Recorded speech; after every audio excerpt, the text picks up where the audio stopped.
ओम नमः शिवाय। हरे कृष्णा। आप सभी के दिन शुभ हो। आज सोमवार के दिन सुनिए सोमवार व्रत की संपूर्ण कथा आरती विस्तार से। हम सभी भगवान को पहले ध्यान करते हैं। हे भोलेनाथ, आप कैलाशपति है, माता पार्वती के प्रियतम है, कार्तिकेय और गणेश जी के पिता है। आप ही महाकाल है, आप ही जगत के पालनहार है। आपके चरणों में वंदना करने मात्र से हमें जन्म जन्मांतर के पाप नष्ट हो जाते हैं। हे देवाधिदेव महादेव, इस पावन सोमवार के व्रत कथा में हमें संपूर्ण मन, वाणी और कर्म से आपका ध्यान कर रहे हैं।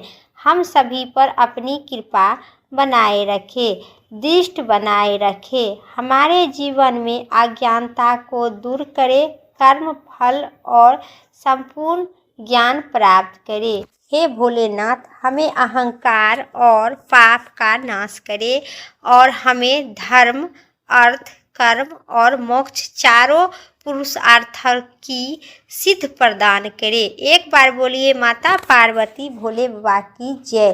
कथा विस्तार से। किसी नगर में बहुत बड़ी धनीवान साहूकार रहा करता था।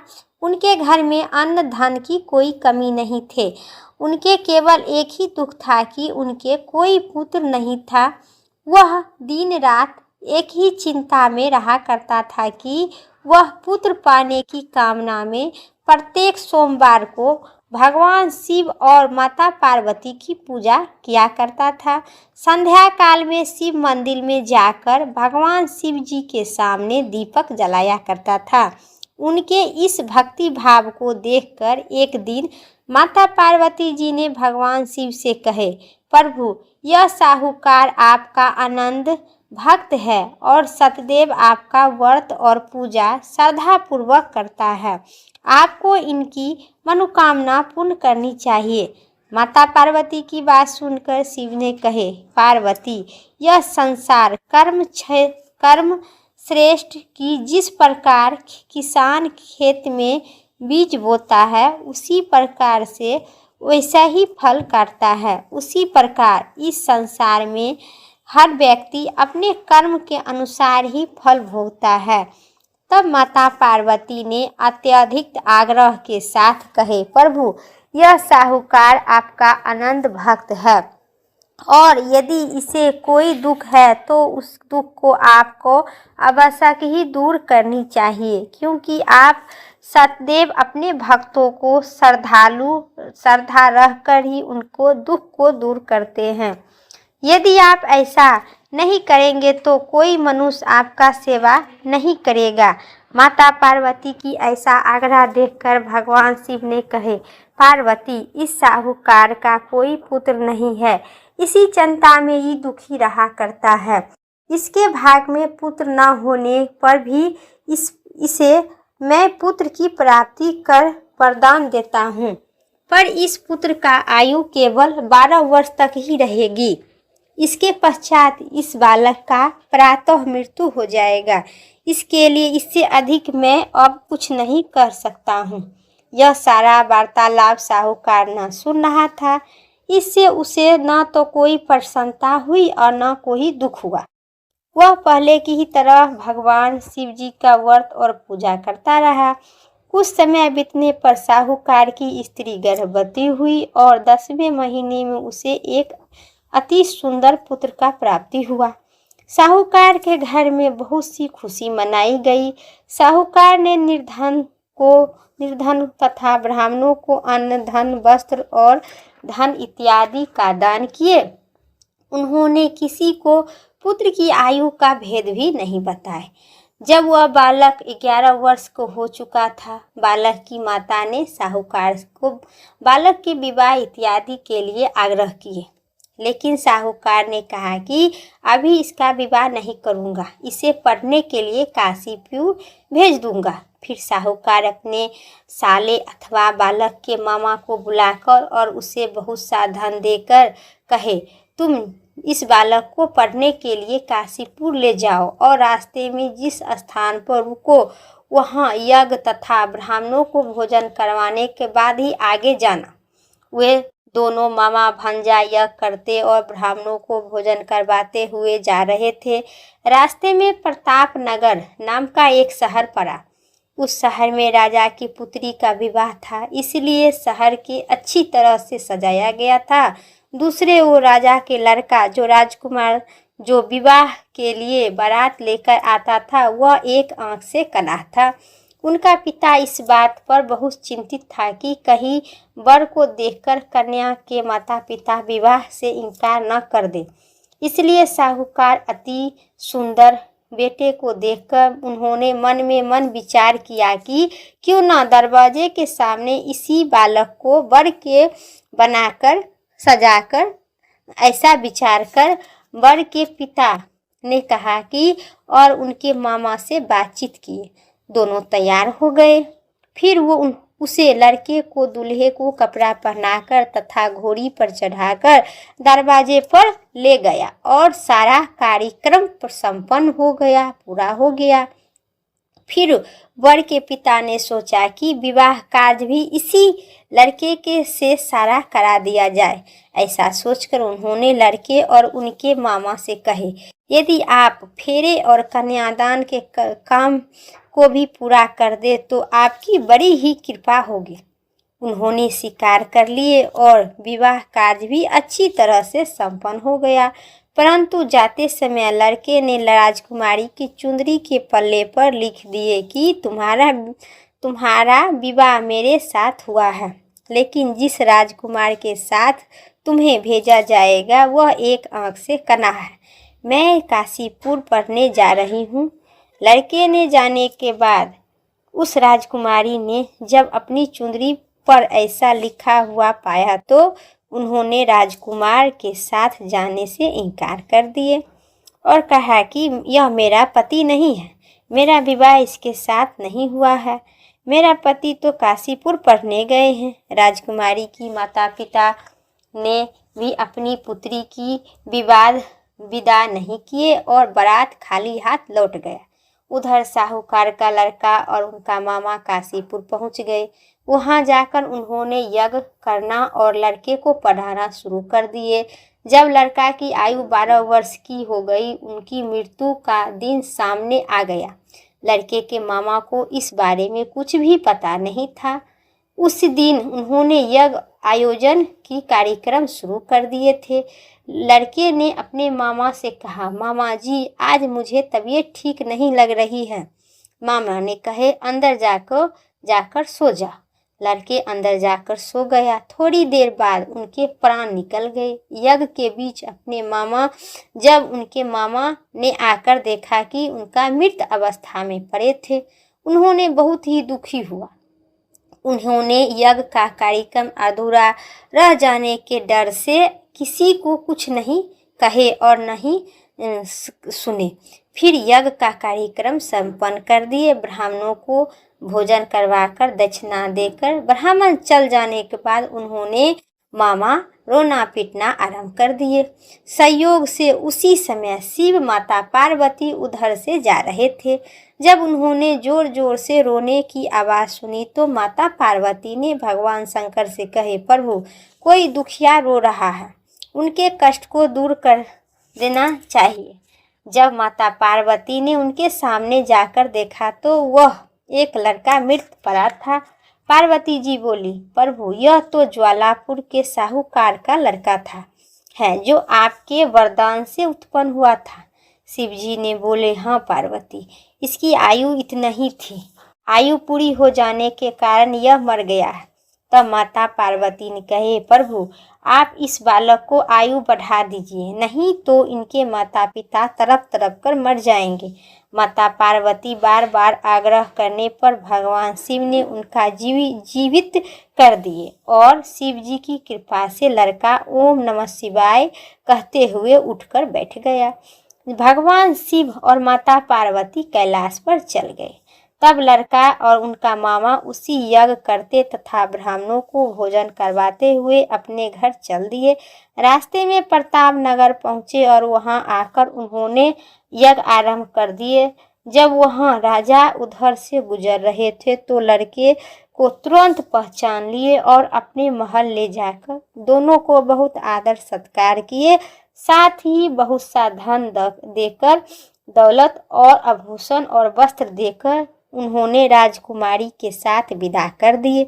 जब वे अपने शहर के निकट पहुँचे तो मामा ने कहा कि मैं पहले घर से जाकर सूचना दे आता हूँ। तब उनके मामा घर आकर पहुँचा और साहूकार और उनकी पत्नी की छत पर बैठे थे। उन्होंने कहा कि प्रण कर रहे थे कि यदि हमारा पुत्र सकुशल नहीं लौटेगा तो हम नीचे नहीं आएंगे, इसी छत पर से कूदकर अपने प्राण त्याग देंगे।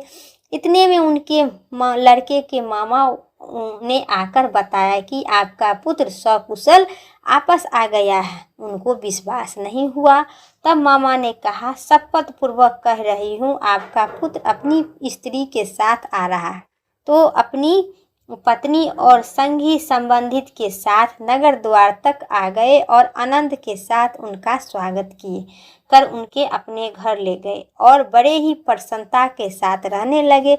इसी प्रकार जो व्यक्ति सोमवार का व्रत करेंगे और भगवान श्री माता पार्वती की पूजन करता है अथवा कथा पढ़ता है अथवा सुनता है, उनके सारे दुख दूर होते हैं और उनकी सभी मनोकामना पूर्ण होती है। सोमवार की दूसरी कथा विस्तार से। एक बार की बात है, माता पार्वती जी ने शिव जी को पति के रूप में प्राप्त करने के लिए घोर तप कर रहे थे। उन्होंने तप को देखकर देवताओं ने शिव जी से कहे, देवी को मनोकामना पूर्ण करने के लिए प्रार्थना किए। भगवान शिव जी ने माता पार्वती जी की परीक्षा लेने के लिए सत ऋषि को भेजे। सत ऋषि ने शिव जी को सैकड़ों अवगुण गिनाए, पर माता पार्वती जी ने महादेव जी को अलावा किसी और से विवाह करने का मंजूर नहीं किए थे। तब शंकर जी ने स्वयं पार्वती जी की परीक्षा लेने के लिए कठिन तप भगवान शंकर स्वयं प्रकट हो गए और माता पार्वती जी की वरदान देकर अंतर्ध्यान हुए। इतने में पार्वती माता जहाँ तप कर रहे थे वहीं पर पास ही में एक तालाब में आया। उसी तालाब में एक मगरमच्छ एक बालक के पकड़ लिया और प्रण मात्र से अपने कहा, जितना आप तप किए उस सब हमें दे दीजिए।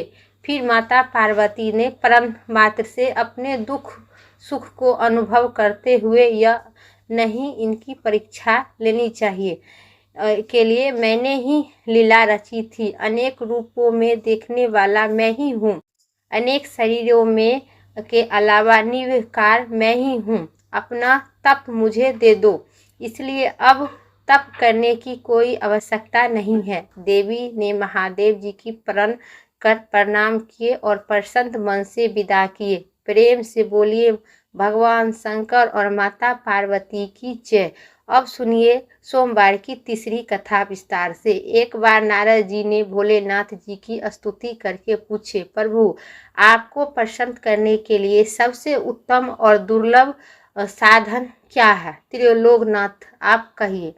निष्भाव और निष्ठ कर्म से आप सहज की प्रसन्न हो जाते हैं। फिर भी मैं जानने को बड़ी ही इच्छा है, क्योंकि यह इच्छा कहे कि आपको मनुष्य किस प्रकार प्रसन्न करे। फिर महादेव जी की इच्छा, आपको क्या प्रिय है? तब शिव जी बोले, नारद जी वैसे तो मुझे भक्त के भाव सबसे प्रिय है, फिर भी आप पूछ रहे हैं तो मैं बताता हूँ। मुझे जल के साथ साथ बेलपत्र बहुत प्रिय है। जो अखंड बेलपत्र मुझे श्रद्धा से अर्पित करते हैं, मैं उन्हें अपने लोक स्थान देता हूँ। नारद जी भगवान शंकर और माता पार्वती की वंदना करके अपने लोक चले गए। उनके जाने के तत्पश्चात पार्वती जी ने शिव जी से पूछे कि प्रभु मेरी यह जानने की बड़ी ही इच्छा है कि आप बेलपत्र इतने प्रिय क्यों हैं? कृपा करके मुझे जिज्ञासा का शांत कीजिए। तब शिव जी बोले, बेलपत्र मेरे पत्ते मेरी जटा के समान है। उनका तीव्र यानी 3 बेलपत्र से मेरे जटा के समान है। मेरे प्रसन्न करने के लिए भक्त को मेरा 3 बेलपत्र चढ़ाकर और पूजा करे, उनको स्वयं मेरा स्थान देंगे। और राम वेद है, शाखाओं समस्त शास्त्रों के स्वरूप है। बेलपत्र वृक्ष आप ही पृथ्वी है। कल्प वृक्ष समझने जो ब्रह्मा विष्णु और शिव स्वरूप है। हे पार्वती, स्वयं महालक्ष्मी जी ने शौल पर्वत पर बेल वृक्ष रूप में जन्म लिए थे। इसी कारण भी बेल का वृक्ष मेरे लिए अति प्रिय है। महालक्ष्मी जी ने बेल वृक्ष की रूप धारण किए। यह सुनकर पार्वती जी ने कौतूहल में पड़ गए और पार्वती जी ने कौतूहल से उपजित जिज्ञासा को रोक पाए। उन्होंने पूछा कि देवी लक्ष्मी आखिर बेल वृक्ष के रूप क्यों धारण किए? आप यह कथा विस्तार पूर्वक कहे। तब भोलेनाथ ने देवी पार्वती जी को कथा सुनाकर आरंभ किए। हे देवी, मैं इस कथा आपको कहता हूँ। आप मन प्रसन्न और चित्त से मेरा महालक्ष्मी और बेल वृक्ष की कहानी सुने। हे देवी, सतयुग में ज्योतिष रूप में मेरा ही अंश रामेश्वर लिंग था। ब्रह्मा इत्यादि देवों ने उनका विधिवत पूजा अर्चना किए थे। इसका परिणाम यह हुआ कि मेरे अनुग्रह से वाणी देवी सबकी प्रिय हो गए। भगवान विष्णु के सतत प्रिय हो गए। मेरे प्रभाव से भगवान केशव के मन में वास देवी किए। जितनी प्रीति उत्पन्न हुई स्वयं मैं ही हूँ, श्री लक्ष्मी जी को नहीं भाई। श्री लक्ष्मी देवी का श्री हरि की पति मन से कुछ दुर्लाभ पैदा हुआ। वह चित्त और मन चित्त से रुष्ट होकर छुप छुपाकर परम उत्तम श्री शौल पर्वत पर चली गई। वहां पर उन्होंने तप करने का निर्णय किए और उत्तम स्थान का संचय करने लगे। महालक्ष्मी जी ने उत्तम स्थान का निर्णय कर मेरे लिंग विग्रह की उग्र तपस्या प्रारंभ किए। उसी तपस्या से वहीं पर मैं ही हूँ। ब्रह्मा विष्णु और महेश के रूप में मैं ही शिव हूँ। जगत की वहीं पे माता लक्ष्मी प्रसन्न कर घोर तपस्या किए, घनघोर तपस्या किए थे। हे परमेश्वर, कुछ समय के बाद महालक्ष्मी जी ने मेरे लिंग विग्रह से थोड़ा उधर में वृक्ष का रूप धारण कर लिए। अपने पत्तों और पुष्प द्वारा निरंतर मेरा पूजा करने लगी। इसी तरह महालक्ष्मी जी ने लाखों वर्ष तक घोर आराधना किए। अतः उन्हें मेरा अनुग्रह प्राप्त हुआ। मैं वहां प्रकट हुई और देवी से इस घोर तपस्या की आकांक्षा पूछकर वरदान देने की तैयार हुए। महालक्ष्मी जी ने मांगा कि श्री हरि के हृदय में मेरे भाव से बांग देवी के लिए जो सने हुआ है वह समाप्त हो जाए। तब शिव जी बोले, मैं महालक्ष्मी जी को समझाए श्री हरि के हृदय में आपके अतिरिक्त कोई किसी और के प्रेम नहीं है। बांग देवी के पति उनका कोई प्रेम नहीं है। आपके अलावा किसी और को कोई स्थान नहीं दे सकते हैं।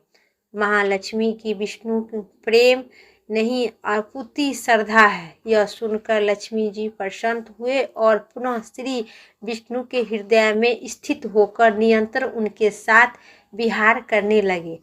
हे पार्वती, महालक्ष्मी जी की हृदय का एक बड़ा विकार इसी प्रकार दूर हो गया। इसी कारण हरिप्रिय उसी वृक्ष के रूप में सर्वदा अतिशयन भाव से भरकर रत्न पूर्वक मेरी पूजा करने लगे।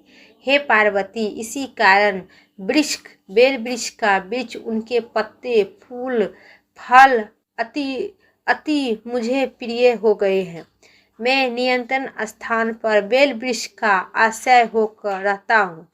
बेल वृक्ष की सदा सर्व तीर्थ एवं सर्व देवो माया चाहने में बेल वृक्ष, बेल पत्र, बेल फूल और बेल फल की वृक्ष अथवा बेल कांटा के चंदन से जो मेरा पूजा करता है वह भक्त मेरा अतिरिक्त कि सभी को हम मनोवांछित फल की प्राप्ति देते हैं।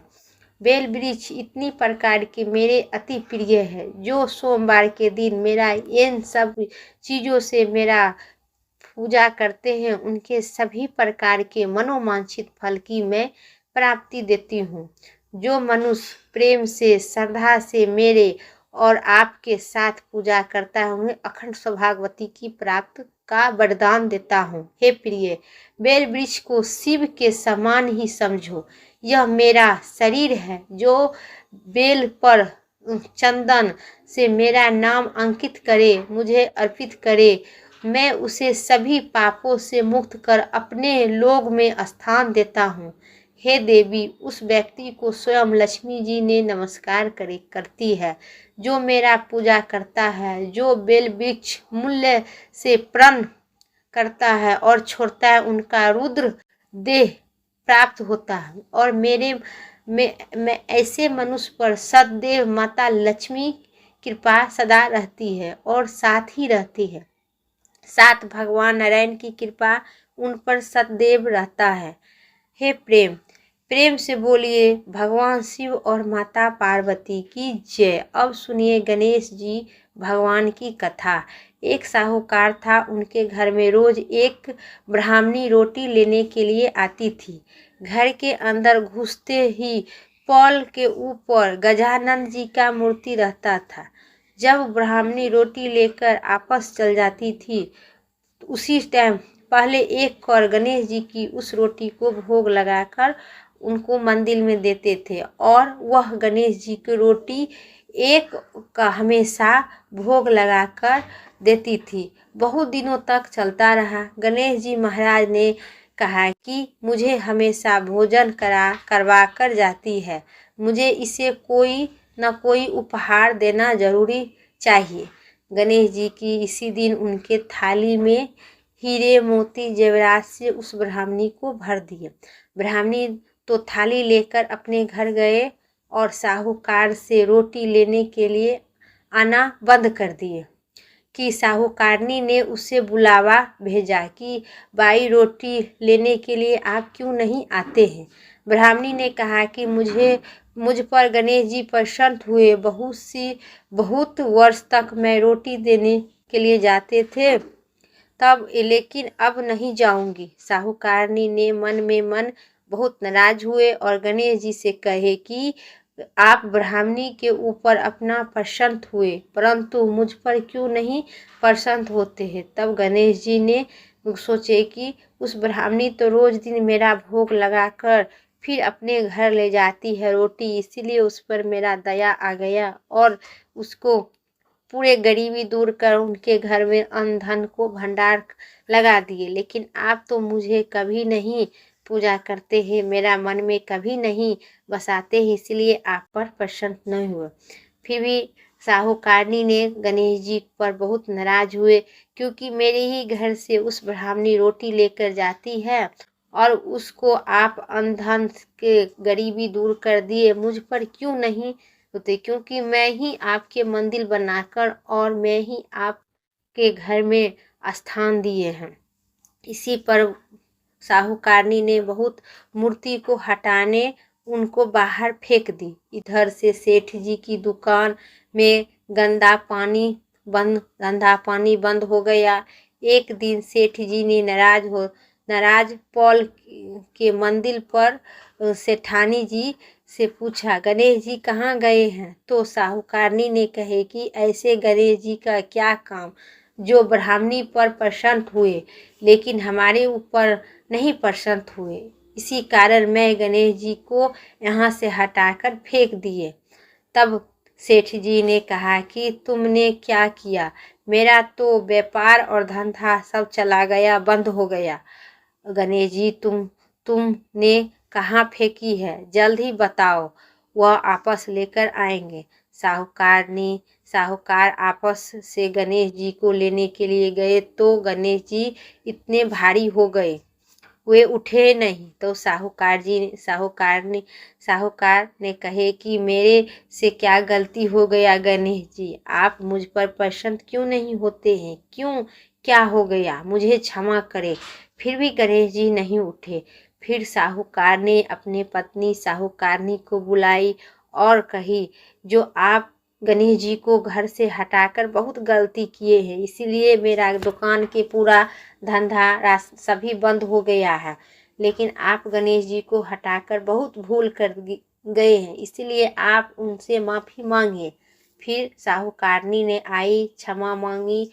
फिर गणेश जी उस पर प्रसन्न नहीं हुए।